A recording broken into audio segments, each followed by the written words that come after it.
Want to know how to delete your story on TikTok? Hello everyone, I'm Jasmine from Take My Life and today I'll walk you through the process of how to delete your story in TikTok. It's pretty simple and quick, so let's get started with the video. Firstly, open TikTok app on your screen. Now tap on the profile icon at the bottom right corner of your screen. Then tap on the profile icon at the top of your screen. Here you can see the story that you have posted. Likewise, tap on the three-dot line at the bottom right corner of your screen.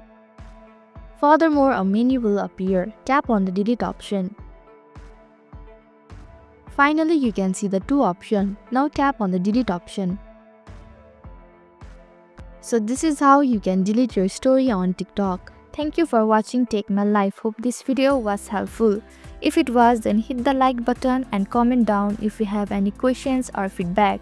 Also, if you are new to our channel, subscribe and hit the bell icon so that you don't miss our upcoming videos.